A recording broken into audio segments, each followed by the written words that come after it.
kamal we kamal telwanga chagu jojal garamam telkwanga telpiu belto chadak ba kon ramamane Shadeni Uganda tishop ka jandirin wan awani am chala do shakanak rewika Somalia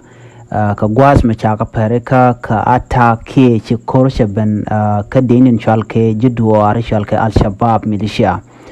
shikan Africa Union base ke gwada nan deni tin rewika Somalia shikan deni ke shikan gwada tunatin ka deni alawa shikan gorda kana shi musabanan jalat ke Twitter no to shade ne ka tace ku jadirin wan shakanak ta commander kel manga da teredian ka kane da kon shana gan wini ka Somalia al-Shabaab beken lo kan kenen gwaza dana beka kital machine mishi lar kital GPS mishi nyot ka computer kon la computer tin te ka besan dana la dung Africa Union ko no wen la jangai ka mite ka tag me be ki mite ka nas ta makka ka shi ka me ba al-Shabaab la janga ke chala do kana ngajeno cha tugo cha de ni chop ko jen dang de yongwan cha ka je ko shike liu shala jen musabene shin musabene laro kan terrorism te ke na sati chicken ring di chicken latlo shika mishala barawo ton chicken mak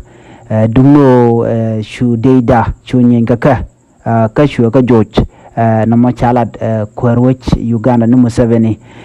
chala do ke jen shangi ndar bakel kapay di ron kindar jandar diok al-Shabaab terrorist group shike ben kabes ke gwada dana ta Africa Union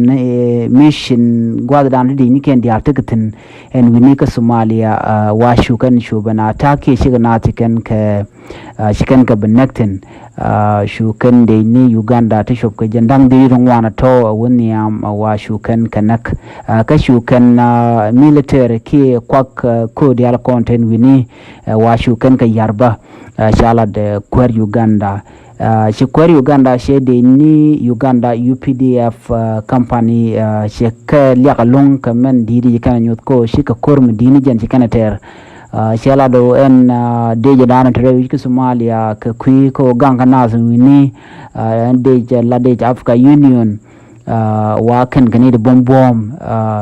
shawan man dana kwala bele long ka de ne daro ke commander dangro shala de no kan commander daro to shala do men bele ka kan tiga na jogo to e kwaro yodjok ke bararo dun ke kwaro retreat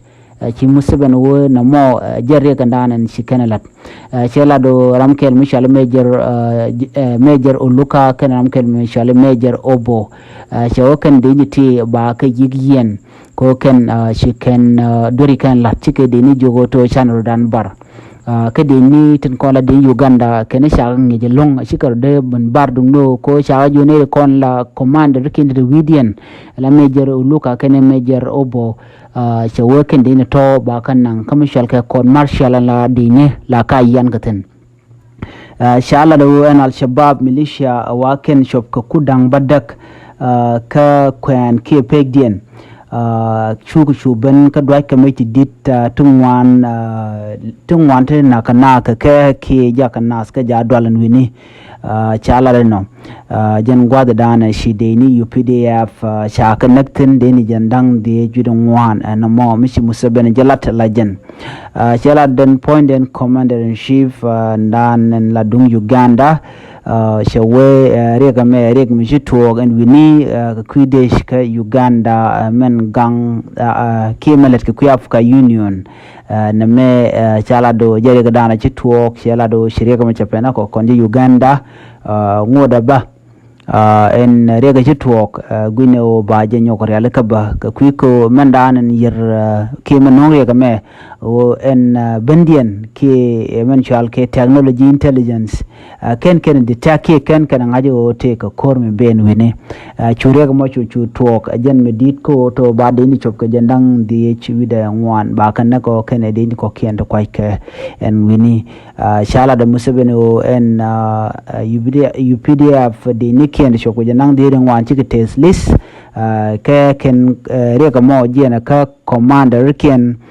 tin kon ku la rwach ka ken commander to ba ka yen chala no kwer Uganda ni Museveni yor Museveni biat kamal